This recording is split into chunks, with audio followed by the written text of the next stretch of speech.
povolili jejich pokušení. Pojďme do toho, DHZ Krupina. Na místa připravte se.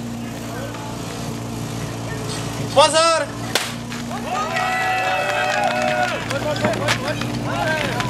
A kdo fandíte Krupině, pomožte jim, holem!